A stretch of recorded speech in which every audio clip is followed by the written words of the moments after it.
Hi, Malcolm. I'll call you Malcolm. What's your name? Martin, hello, welcome.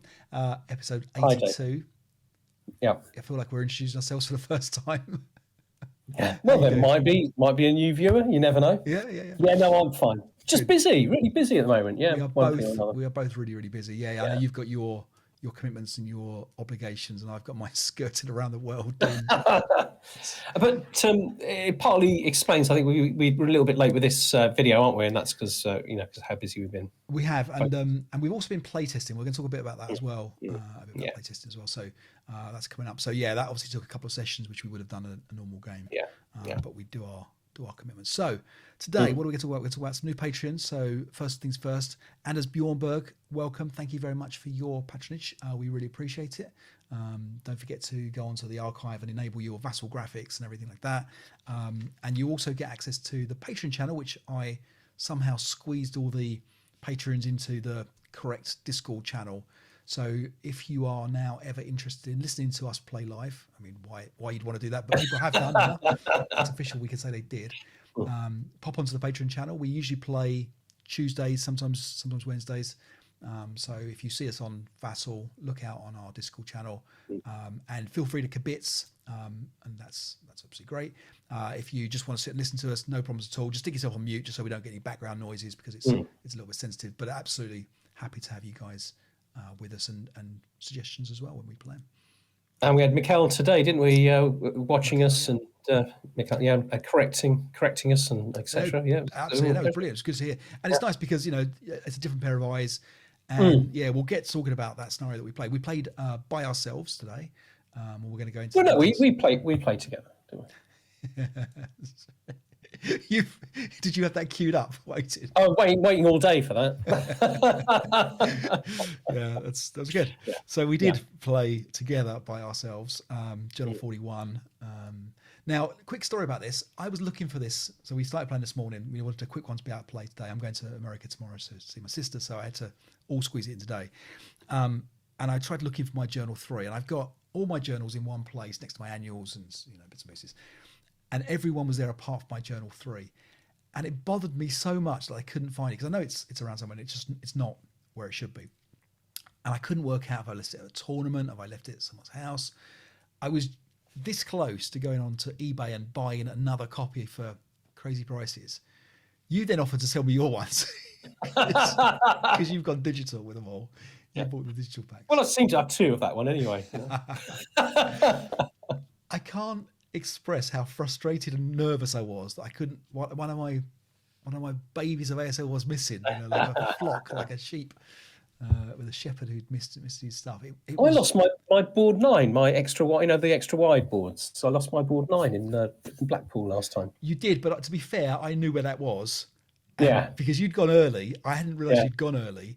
And someone was like, has anyone lost a board 9? And I checked mine, making sure I had it. I was like, no. Did you never got that back?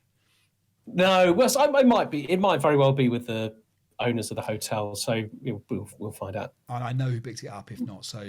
Well, no, I spoke to him. He because you can work out whose it was. He left it there. Oh, right, okay. So it's someone will have picked it up. Sure, I'll get it back eventually. Okay, all right, okay. Well, okay, we'll look forward to it. It's the board 9A, so we'll have to go 9A, and all but 9B if you're looking at it the other way. Yeah, it's one of those two. We're going to have that debate about trying to figure out the difference between the two sides soon. Yeah, like you just can't work it out. There's a difference, but no one can see it. All right. We are working on our pack. We've got some more scenarios that are almost at the playtest stage, which is really exciting to see. This is the Norwegian pack. You want to talk about that a little bit? Yeah. So we've got met a guy from Norway who's interested in producing some scenarios. He's produced one already, hadn't he, of the heavy water plant. The heavy water plant, isn't it? He's done the scenario on that, which looks really, really interesting. Yeah. And it's got its own board, which Tom Rapetti is, as we speak, beavering away on, and it looks fantastic. And as soon as that's complete, I'm going to perhaps try and play that at least solo anyway, and see how that comes out. He's also producing another one, isn't he? Now, is this? It's not Tretton, is it? Is it? It's Vist, perhaps. Yeah. Vist. So it's Germans v the British at Vist. And I've got a couple of scenarios. One based on Tretton, another one based on Kavam, which has ski troops in it, and which I think might be quite fun. Yeah, absolutely. And another very, very small sort of kind of, you know, play it in a couple of hours kind of little scenario as well. Okay. Interesting little question. So we've probably got about 5 kind of in relatively advanced state now. Yeah, excellent stuff. Good stuff. And we are going to ask, obviously, other patrons, or sorry, we're going to ask other players or scenario designers or budding scenario designers if you've got any scenarios you'd like to have. This is for our self-balancing pack, so I'm really quite excited about this.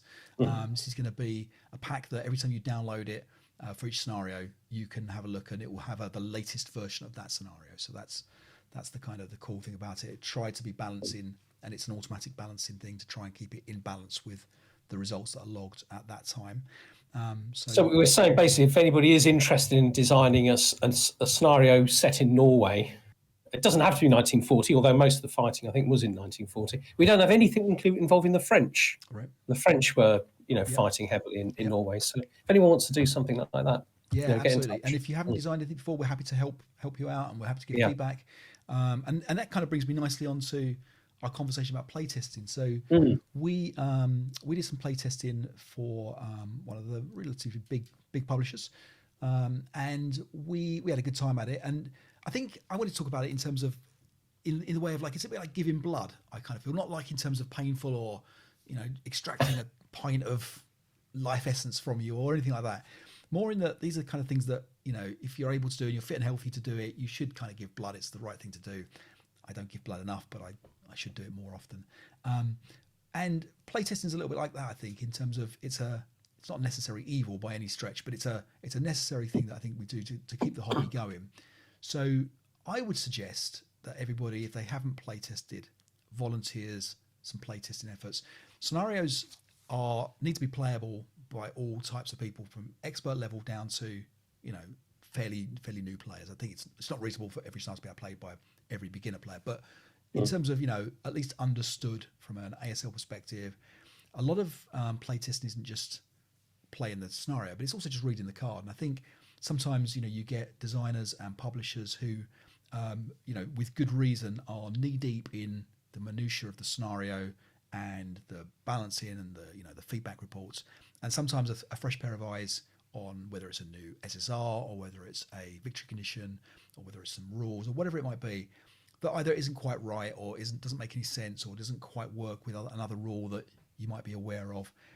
The more people that take a look at that kind of side of scenarios, the better for the hobby. The more scenarios that get published, the more new products come out. The more new products come out, the more people keep invested in the system. And that's not to say that I think ASL wouldn't be around if there are no new scenarios. Of course. But at the same time, people are trying to better the hobby and trying to do things, that need playtesters. I think that's my view. Yeah. Do you enjoy playtesting, Martin? Yeah, I do. I've had some really, really good, because I remember when we first did Hakapale years ago, really, really having my eyes open, really enjoying those scenarios. I can't remember now, and I can't work out which they are when I look at the. Maybe some of them didn't make the grade. They change a little bit as well, don't they? They change a little bit, whatever. And of course, you often don't get the, the art, the photo and things like that, because you've got kind of early versions of it.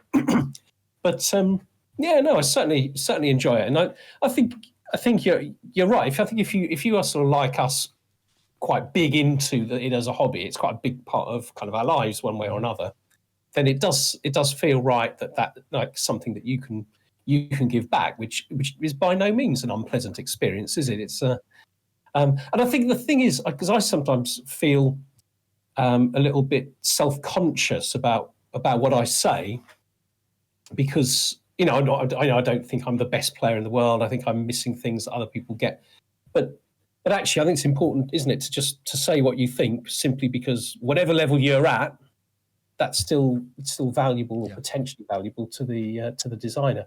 Yeah. Of course, they don't have to make the changes that you suggest, do they? And of course, because they're getting information from lots of different people.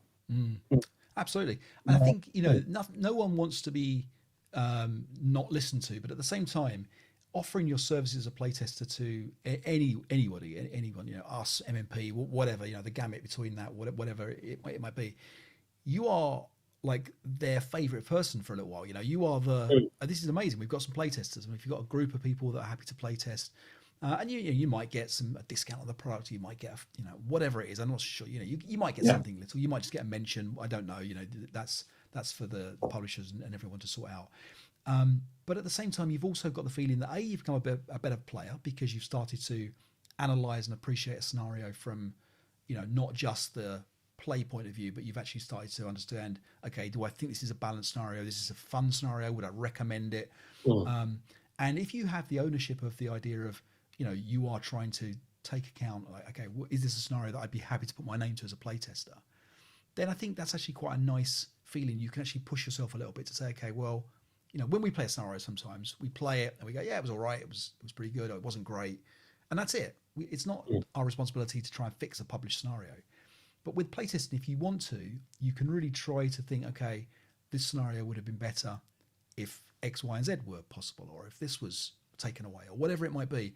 You get to exercise your kind of a little bit of a creative streak, if you like. I've said this before that I used to work at a place where there was working with a lot of translators, and translators always like to use really flowery language, and the idea that people came up and said, like, translators are such frustrated authors. They'd love to be an author, but they're stuck just translating. And translating is a skill that obviously I'd never have. But and then authors are just frustrated poets. They wish they could be more flowery. And it's a little bit like with ASL players, where I think we all wish we could have real great insights into scenarios, and we could really pinpoint what made a great scenario and what doesn't. And sometimes we're left kind of trying to clutch at what we thought of a scenario, but it really came down to what the dice were like, or some crazy move that your idea or whatever that came off, and that's what defined the scenario. And really, it's not like that, is it? There's a lot of nuance to a scenario that you can articulate and try to work with either designers or the publishers. So it's a very rewarding thing if you're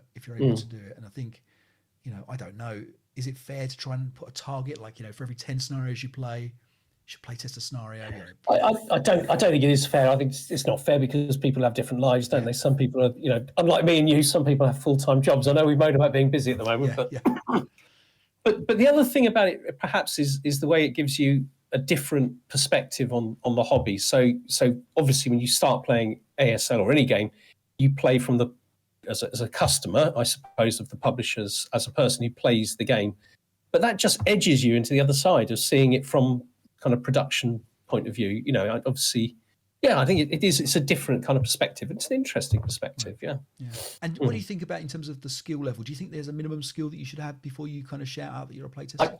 I think probably just a reasonably good on rules, really, because everything else everything else they need people at different levels, ideally, in an ideal world. So if you knowing how to play the game and you are relatively low in ability, I think that's fine.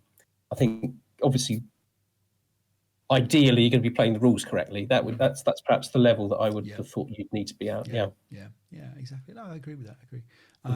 And it's also another great opportunity to get in depth with rules that you might not necessarily want to have, or experienced or whatever. It gives you a chance to deep dive. I know some people like to play by mail or like kind of slower paced games because they can really deep dive onto certain aspects and you can really understand that. And playtesting gives you that option as well, where you're almost sometimes given a scenario rather than trying to pick a scenario. You get to sort of say, okay, this is my baby that I'm going to kind of shape and mold into a great scenario. So there's some. Do you remember for a long time we were doing the scenario picker? So we were choosing a random scenario for where we were playing. We weren't this before we were doing illuminating rounds, and that was really interesting because we played games we would never have played, and they were all worthy. They were all, I don't know whether all of them were. I can't remember now, but I certainly remember us coming across playing some very interesting games. That's right, yeah. And I think the key there is that we wouldn't have played without having those picked randomly. We just wouldn't have come across. And I'm put off by rules I don't know. So you look at something and again, it's going to have snow in it or wind or whatever it is. And it's. I think I probably know how to play most of those, but you know what I mean. And you think I don't know if I can be bothered to read that up. Vehicle dust or something today. And exactly. Vehicle dust would be a good idea. But when you're given a scenario to play test, you can sit down and explore those rules, don't you? Yeah, absolutely. I agree. So that's our shout out for playtesting. Yeah, get in there, have a crack at it. Let us know if you've got any playtesting experience in terms of good experiences, bad experiences. Don't necessarily name and shame people for whatever, but in terms of if you should people playtest? What do people think? Do you think it's like a requirement? Do you think if you are, is it reasonable that someone just takes everything, as a customer? So they're paying, obviously. Is that okay? I think that's probably okay. Would you ever feel badly if someone said, like, I'd never play test, it's not my responsibility? Like, you're having a drink at a tournament and after game, no, I wouldn't feel like that at all. I wouldn't. If somebody doesn't want to play test, they don't play test. You wouldn't be like, like someone who says, it's not your duty. I mean, I could see how you could make a case for it being a duty or a responsibility to give blood or something like that, because there's a clear sort of social good, a moral imperative there, whatever. But if people want to produce scenarios and they want to sell them and perhaps make good money out of them, perhaps it's their problem in a sense of how they get people to play test. So I don't think I'd ever blame anybody who didn't want to do it. But at the same time, it's a way of giving back. It's a way of contributing to the hobby. Just giving me a lot of joy. And you too, I assume, and many other people. Yeah. And this goes back to the old rage problem of, like, do you pay playtesters? I don't think designers necessarily get paid. I mean, it's I don't know. It's all it's a sticky subject, isn't it? There's not very much money to be made in selling 500 packs, 1,000 packs of ASL products. There's a lot of effort that goes in. It's a and that's if people do sell that many. I mean, I think it might depend. I don't know what people, the bigger publishers, I don't know what they do sell. Perhaps MMP probably do sell, have reasonably large print runs. Yeah. But yeah, exactly. There isn't really money in. Having said that, a counter with your name on it. I know you've got. I know you don't care. But well, I haven't got one. It's not me. It's from Barker. No one's going to get one of them. It's just a named. But you've got a counter though. I haven't got a counter. No. I thought they did a counter for you. I haven't seen that 6+1 sitting anywhere. But, no, I've got a scenario. I mean, I don't like to boast about my Ramsey's charge scenario. There's a Sergeant Barker who's an 8+1, which is about right for me. I think he's 8 minus 8 minus 1. 8 minus. I meant 8 minus 1. British 8-1. That's the. That's a perfect counter for you. Anyway, right. After we talk about Bite Ourselves, which we'll go through, we've also got Toby talking about roadblocks. Mm-hmm. And we're also going to talk about the Patreon tournament, which is going to start this week as well. So all that to look forward to. Right.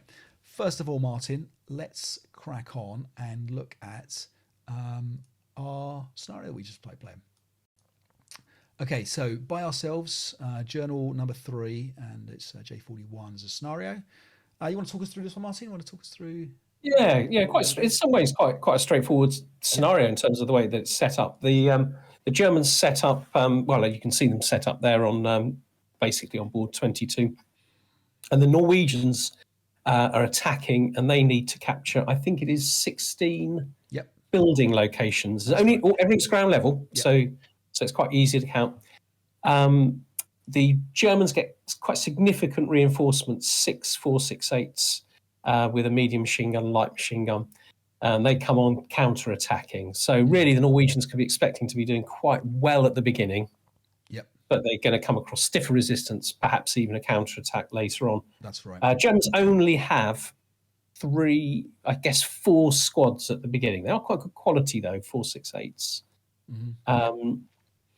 But the Norwegians have 12 squads and a 9-2 leader with 2 medium machine guns and places to put that as well. Because that always frustrates me in scenarios where you've got that kind of potential for fire group, but nothing to fire at, nowhere to place it. That's right. But there's places for it, So interesting rule here we had to make sure that we got right was that you can't bypass, and it's very clear in the rules, so I mean, but it's new to me. You can't bypass hexes with gullies inside them, or wood hexes with gullies inside them. So there was no bypassing of this hex around this edge. And I also saw in the same rule section, which many people will have probably seen, there's a hex with the building inside it. It's got a with a wooden building inside it. And you're allowed to, it's one of the very few hexes that you're allowed to bypass inside the woods for 2. So you can not go into You can bypass the building if you like, as you go straight through. But if you're stopping in that hex, you have to pay for the building as well. Is that right? Yeah, it's only in bypass. Yeah. Yeah, that's right. So it was quite interesting. Cool. So we had a look at that. So you've set up kind of in a wide thing. I thought that you would push one side heavily and a little side, like a little force the other side. You've kind of gone quite wide, haven't you? Kind of. So I was quite surprised actually. I think I would have. I expected me to do what you thought I'd do. And I was a bit worried because on my right hand side I've got one dummy unit. And I've got one 248 with a mortar. And I was hoping that basically that meant that you'd probably pick a side and I would be able to move the majority of my force, which is not the majority, but it's slightly larger force, which is the... I suppose what I was thinking really is that while you've got 4 squads on board, I can afford to attack you across the width of the board because I can outnumber you everywhere. Yep. That was my thinking, I think. Yep. Exactly. So we thought this would be a fairly straightforward scenario. I've got to say, I like to think I'm a fast player. This is definitely one of the slowest turns in the game I think I've had in. I was absolutely stumped on this scenario. This is I think a very, very, very good scenario. So we're gonna play through. So what's the plan, Martin? Talk me through your plan here. So I've got the medium machine guns. They're going to get themselves into Z7 with a 9-2, and then everybody's right hand flank, if you like, the Norwegian right flank. They're going to go. They're really just trying to get as much as possible into the gully and advance into crest status, so you can see it happening there. On the left hand side, I think I initially thought that there were good opportunities to run those people right up onto board 22, but as you'll see. There actually is some lines of sight, some dangerous lines of sight. Because obviously, I checked it with the half squad first, and that slows down that cheeky advance. Really, that's right. And it's worth mentioning you've got a CVP cap of 10. 10, yes, So it's unlikely to be relevant. Unless that sniper gets that 9-2. Exactly. So you are running the guys. We don't have snipers on, do we? We realise that in a moment. They'll suddenly appear. Yeah, exactly. When we start rolling low, and then we realise we need some snipers. So here comes the sniper. So okay, first shot, and you're down a point already. So on come the snipers, and now they jump into this hex here, which obviously I didn't know at the time, but I do know now has your 9-2 in it. So you could have been down 4 points. Could have been within the first 2 things. So you just pins the squad, doesn't it? Yeah, pins the. I think it's the medium. I think that matters. It all matters, doesn't it? That absolutely matters. Yeah, that absolutely matters more than we expected, because that 9-2 and the medium machine gun would have been quite painful at the top there. It's a little bit of advancing fire, not very much going on. The mortar's not being very effective at all. I don't think I got a hit on any mortars in the whole game, did I? I don't think so. Certainly didn't have any effect. Yeah.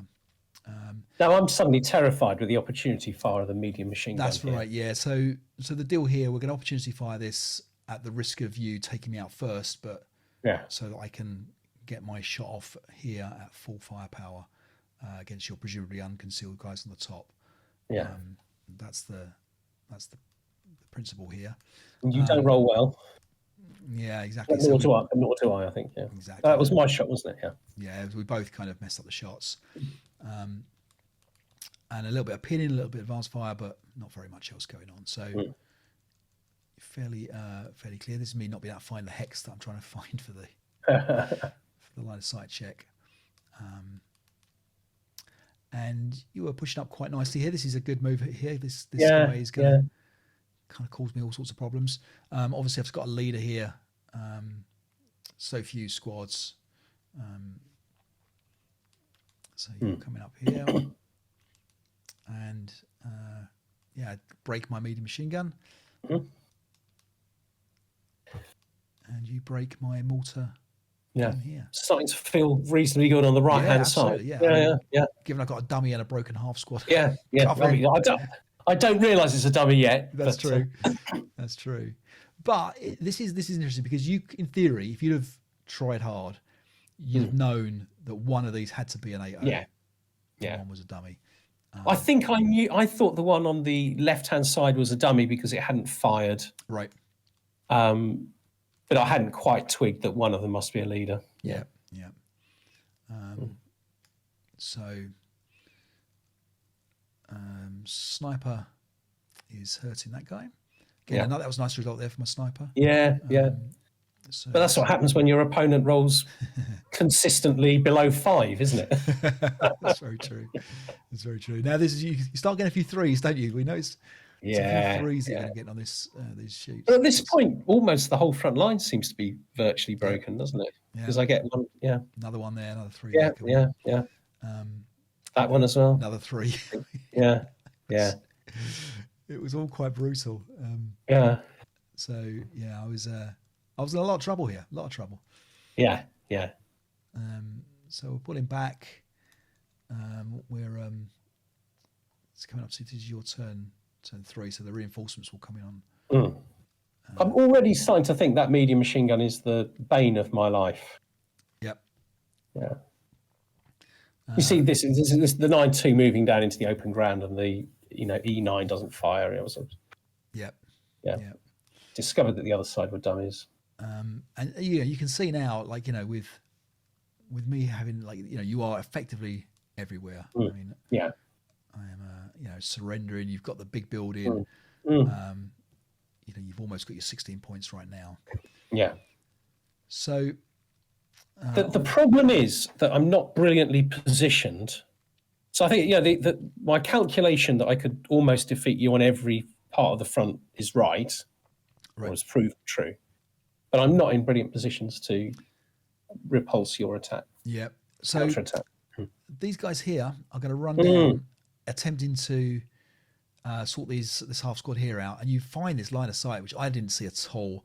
It's a great line of sight. So how are you going to get rewarded by this?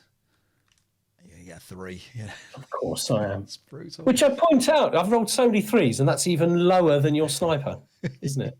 I didn't roll as many 4s as you might expect. So it's the leader that takes it, which I'm very lucky for.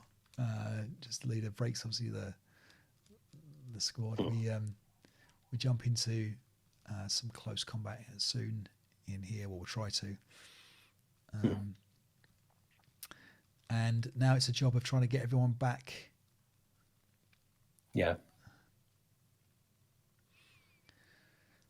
So you are merrily capturing all of these locations. Yep. Still struggling with your medium. Yes, absolutely. Yeah. And the other forward squad in I9. Yeah. That's right. Yeah, this guy here. Yeah. So we'll keep an eye on the casualties here. So at the moment you're on two CVP.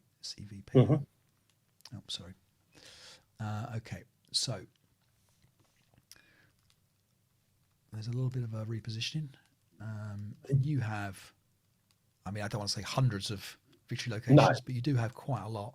I do, and I don't think it's even quite 16, but it's clear I'm going to get to that. That's right. Cross that line. That's right. Yeah.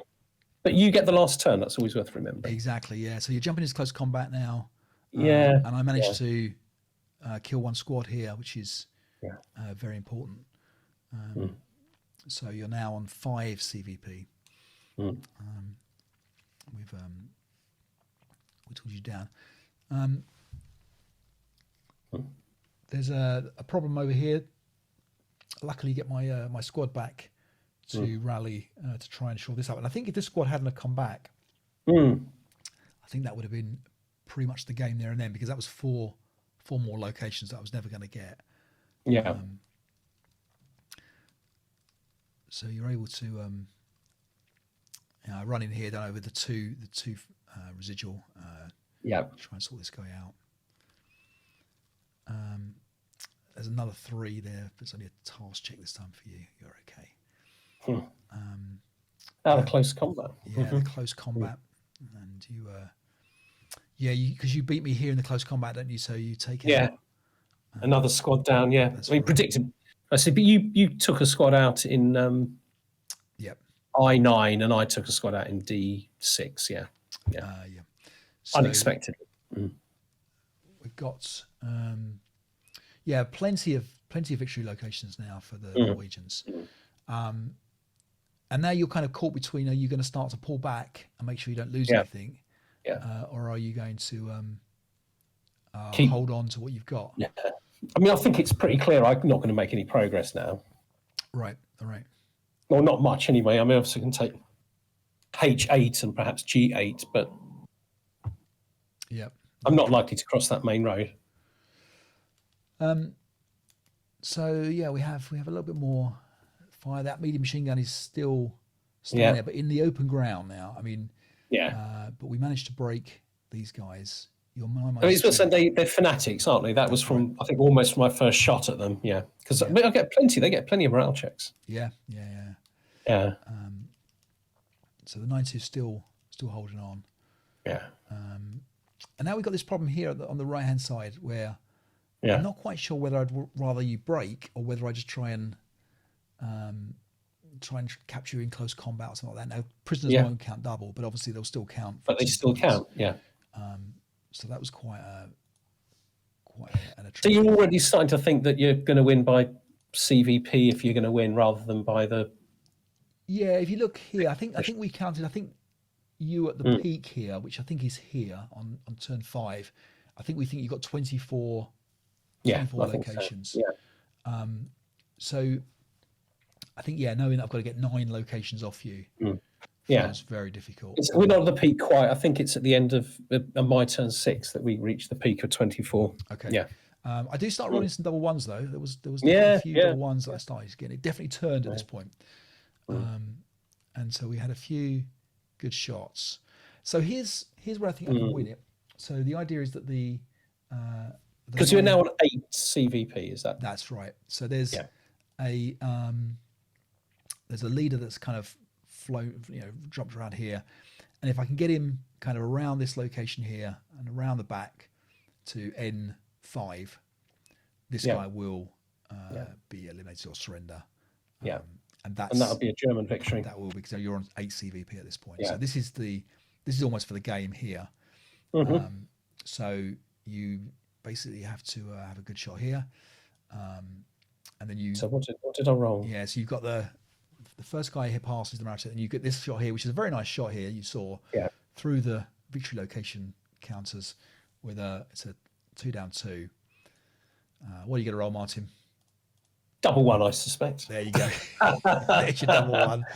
I mean, obviously it cowers, but it's a 0 on a 1 column, isn't it? So exactly, you're fine. So exactly that. So that was that gone, and then I'm just kind of stuck. I'm like kind of looking around, trying to work out what's the best way here. I get a nice morale check and then a double 6. But in a way, I don't mind double 6 on morale checks where there's no CVP. I don't necessarily really worry about that. It's more about just trying to get anything from you, and if I can get one extra break, maybe this, get 2 morale checks on this guy, or you roll a double 6 on something. And as you started to worry about, your sniper now one sniper can win the game for me now. So you've routed away at the top there. So I advance into the road to decide I've got to try and either take this half squad here, and get one more point somewhere. And obviously, you can always just voluntary break and run away, and that's what I'm very aware of from trying to rely on a melee attack. So I think this is the point where I'm absolutely stuck, and this is worth actually just kind of studying, perhaps offline maybe for people. But would you now go for the 9 locations? You got 1 turn to do it, and I don't think. I mean, there's 8 in this section here, and I can probably get the one on the left. I can get this one here on the right. Can I get 7? And we thought it was pretty much like I could get these 6. So I thought I could get these 6 here. I couldn't get these 2 here, and I could get the one here on the left and the one on the right. And that's about all I could get. I didn't think I could get 9, which is, it's perfect. I'm 2 CVP away. I think I can get maybe 8 locations back if I push hard. Or do I try and break, a broken squad twice or something like that? So I was a bit stuck. Took far too long trying to work this out. I think that's safe to say. It's my turn anyway, though, isn't it? Okay, yeah. Well. Yeah. It was through your boring turn because. Well, you get some pretty good shots. You just break that whole stack with a 9-2. That's true. Defensive yes. fire. That is true. And that's worth talking about. So that's your 9-2 leader. Yeah. Everything there is. And that gives you that opportunity potentially to double break them in your turn. Exactly. Yeah. And that's the 6 morale. There is a very tempting shot if you get any kind of morale check against those guys. Yeah. So you think about voluntary breaking these guys and then realize that you would potentially lose the game. You're on 9 CVP now. I'm on 9 CVP. So there's just one more point to get. So yeah, it's all very, very close. I think that's because I think you killed me in close combat and I half squatted you, I think, something like that. Yes, something like that, yeah. So 1 point to get or 8 locations. So I decide I'll try and, after a lot of thinking, and I apologise, it took me a long time to think about this. I had to try and work out what I would do. The way I came up with it was I would basically just try and prep fire my way through to victory, which is not the right answer. So just before we do anything, this guy here, I can't see. I've got the red circles turned off. Oh, sorry. So the guy in I5, yes, he can run to N6. So I5 running to N6 would be 1 to J4, 2 to K4. Bypass. No, bypass K5. 2, 3. Well, he doesn't have to. I mean, you can if you wanted to, but so you're worried about the shots from the medium machine gun. Well, no, it's because I don't think he's got enough points to get to N6 without bypass. Right. So N6 rather than N5, right? Okay. Yeah. So 1 in bypass, 2 in bypass, 3, 4, 5, 6. Yeah, he can.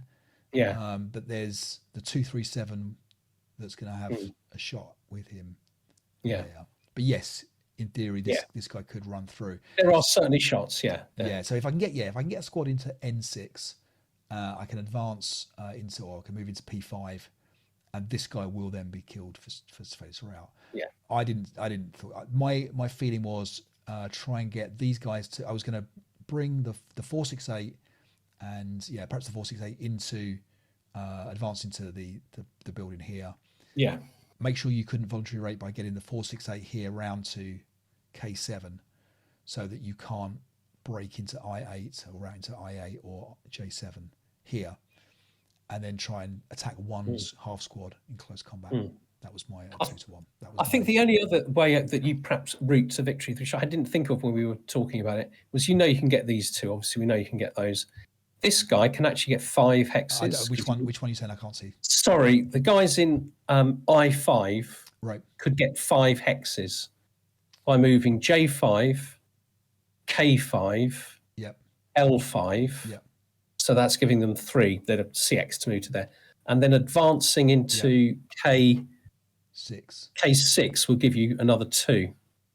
So that would give me the 4, wouldn't it? That was the 4. No, that's 5. That gives you 5. Because it gives you K. Oh, I see. Because it's not in there. I see. Because it's already. Yes, you're absolutely right. Sorry. Yeah. Now I hadn't thought of that when we were talking it through the game. Yeah. But actually, that would have been enough for you to do it potentially to win in by that route. Well, that was the 5, but I think we thought one on the left anyway. One on the left, one on the right. Yeah, so that's 2. 5, 6, 7. Yeah. So you need 2 more. Well, you can also get I6 for definite. Yeah. And then you got the potentially close combat there. Yeah. So you're right. So that would have been exactly. Yeah, I'd missed that. We would pick up the K7. Yeah. Right. Yeah. The other thing you potentially could do is by moving, say, G6 into the road, you could draw fire from the medium machine gun in E8. Yeah. And then the guys in D5 have got a potential to get into D8. Right. Yeah. 2, 3, 4, 6, 7. Via B6. So I think it was so many different. It was a very, very interesting situation. I think absolutely it was. So like I say, try to prep fire. Those medium machine guns don't have line of sight. That was a complete waste. So then I decided to go for this here. So we're going to come into here, jump to here. So that's basically what I'm doing here. Instead of taking those 2, I've gone for now. I'm going for CCVP. That's the plan. Yeah. So the idea is that you break the guys with the light machine gun, and then they can't route because he's there. That's right. Yeah. Exactly. So in here, and this is and also so you can't route away. That's the key. Otherwise, you would just route away to avoid the close combat. But you have a nice 8-up-2 shot here. You get the morale check. You get the double 6 here. I sometimes feel like it's not my day. So advancing here, but this was and do you know what? Something here. This was me forgetting that I'm going to get an advancing fire shot. I was just thinking, okay, I'll just break you. Worry about the route later on. Don't worry about it. And then I was trying to work out what I could do with a 248. Can I do anything with this guy? I was thinking there must be something I can do with him. There just wasn't enough. 1, 2, 3, 4, 5, 6, and I can advance into K5 perhaps for one more. But then I thought, okay, well maybe I'll just get the. I'm feeling very confident of winning now. Yeah, no, as you should do. Yeah. So I decided, okay, well I'll just come in here and see if something crazy happens. I don't know. And then we go to advancing fire, and I get the 1 morale check from the P5 guys into the 06. Yeah. And you roll a 6, which breaks for the 1 CVP I needed. Yeah. And that was game over. That's a really good scenario. Really tight. Very, very clever as well. Very, very tricky. Yeah. And that was Philip Nord. Philip Nord, yeah, absolutely. So it was great. Designer. Great scenario. Yeah. I mean, it's a real classic, isn't it? So it's way back. I mean, Philip Nord could be 103 now, for all we know, couldn't he? It's, to be fair, he could have been 103 when he designed the scenario. That's true. But yeah, really nice scenario. And I think we just thought this would be like a little quick scenario. And I had a quick look on the archive to see, everyone talking about it, and there was talk about the mortars doing a really good job, and obviously my mortars did nothing at all. But really recommend it. So I would say if you're up for what was this 3-4 hours, something like that. Nice scenario. And plenty of bits and pieces. I messed up with an extra machine gun which I took off for the replay, but I don't think it had very much effect. But it had no effect. I mean, we'll say that, but there's always a medium machine gun effect in terms of it may move it differently. Maybe ever so slightly pro-German, but not significantly really, but a little bit pro-German. But you made it look pretty good, to be fair. So that was that. I think that's what I've got to say about that. It was that's a cracker. Pretty good, yeah. And so, you did well there. I think it was a victory snatched from the jaws of defeat. But do you know what? That's what brings out the best in players when they manage to find a little way to victory like that. It was impressive. Yeah. Yeah. I think I'm always just nervous about making sure that it's a close game. I don't want to ever feel like Yeah.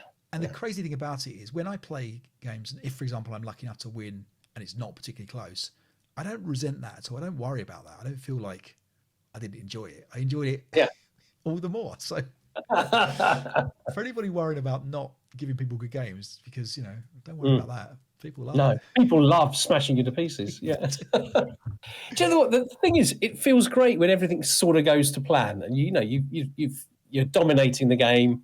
That's a good feeling, isn't it? But even with that, I think probably the best games are the ones which are hard fought right to the very end. Because it's the tension in the game that makes a really great scenario, I think. Yeah, exactly. Now, do you think, in terms of when you think of a 10 out of 10 scenario, given that this is infantry only, relatively straightforward order of battles rules, do you think that this is the equivalent of, would you mark it a 10 out of 10 in terms of, look, this was balanced and it was interesting and we had a great time playing it? Or because it's lacking vehicles and it's lacking flamethrowers and demo charges, can it still be an amazing scenario even if it hasn't got all those pieces? So, yeah.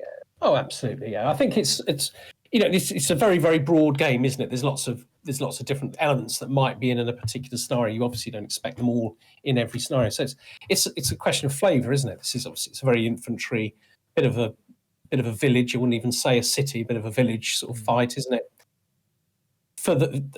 And it's a game, isn't it? And if it was enjoyable and you had a good game, you can't not give it 10 out of 10. I don't think really. Yeah. If you like lots of vehicles, you choose a different scenario, but that doesn't reflect negatively on this one. Yeah, I think. Yeah, that's fair. Yeah. Fair. So yeah, good scenario. So well done. Thanks for that game. It was very, very good. Yeah, you too. Okay, so let's talk about the Illuminating Rounds tournament, the Patreon tournament. We're going to play deluxe all the way through. We've got our 16 players, so thank you for the extra couple that have volunteered to take the place of the patrons that couldn't be there today or this time. I'm going to read out the patrons that we have and the players that we've got playing. In the meantime, Martin, you are going to tell us what we're playing and the reason why we picked it and anything like that. Yeah, so we are going to play a scenario called The Good Shepherd. The Good Shepherd is from Operation Veritable Hassle 2. And we've chosen it because it's reasonably, it's statistically, it's balanced. The ASL Scenario Archive has it 3-3 and Raw has it 29-36. That's pretty good. Yeah. Also, it's modest in how long we're expecting the game to take. I think the ASL Scenario Archive says about 4 hours. So that's reasonable. It's kind of reasonable, but also you got an interesting kind of like mix of vehicles. The Canadians have a Wasp, for example. Yep. Is that the flamethrower one? Yeah, so it's a flamethrower, small like tankette. Very, very poor armor though. So for a late war scenario, it's going to be very, very vulnerable. Right. And it looked like an interesting board. There's also 3 Shermans on the Canadian side. Germans, of course, have got the normal Stug 3 Gs, couple of guns. Right. So I think it'd be a very interesting scenario. Okay, so we've got playing in that. We've got Tomo, we've got Tom Rapetti, we've got Jim Bishop, we've got Ryan Dukeman, we've got Paul Legg, Mike Grogan, Tim Reed, you and me, Dave Moresk, Richard Webb, Stymon Zanderforth, Asad Rustrum, Steve Sluntz, Richard Dagnall, and Doug Leslie. So we will send out the emails very shortly. We'll do the draw offline and we'll send that through. And we're going to try and get all those first get-around games played by the end of March, please. Emails will go out to those guys. Remember, we're playing for the Deluxe Pack by MMP. We've also got a secondary prize as well that is coming in from the Kansas City guys who have kindly also donated some pack as well for the second place. So that's excellent. I'm excited about that. I bet you are too. Me too. Yeah. I am. Yeah. See who can. I think for us, it's just who goes further in the tournament, you or me. That's the real winner in this. That's how we'll compete.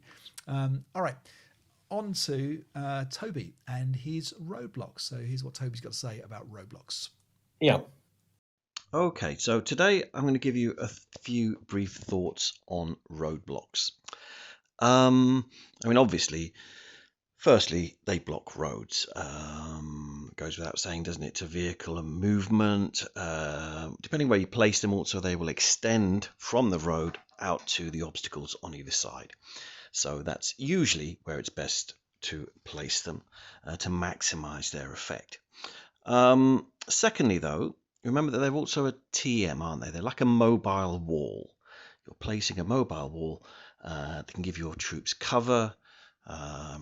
Light anti-tank weapons like bazooka type things don't suffer backblast behind them, and of course vehicles are hull down behind them. They're often used to give defending vehicles free hull down. Be wary though that you don't place them somewhere where suddenly your opponent rolls up with a tank and goes hull down and starts shooting you. Of course, if he's hull down, not only harder to hit and kill, but you can't deliberately immobilize him. So be wary. Think, what if my opponent takes the cover? How does that affect me? And thirdly, I think one of its least utilized uses is as a same level line of sight blocker. Remember, these are half level obstacles. And so what you will find is sometimes you're really only using them to perhaps give you some lateral movement on a road. Maybe at the start of a game, your opponent could see right down a road or something, right between your defense. And a well-placed roadblock can deny him that, at least initially, until he moves up to it. So always be aware of the line of sight effect, I would suggest. A couple of other things. I mean, they're best used, of course, if you can cover them with fire, because it's a common tactic is to clear them. With the attacker can clear them. So it's harder for him to do that if you covered it by fire. As I've already said, be careful of where the enemy can place his tanks and take advantage of your roadblock. And I know my normal advice is to set up further back, wherever the classic novice mistake is to set up too far forward. But I think with roadblocks, sometimes it's worth thinking, okay, suppose I set it up in a wacky place really far forward, could I get some more use out of it? And I want to give you a little example of this. So there's a scenario called the best defense from the Italian tournament directors pack, which I played in Blackpool in November, a sort of playtest version or late playtest version of it.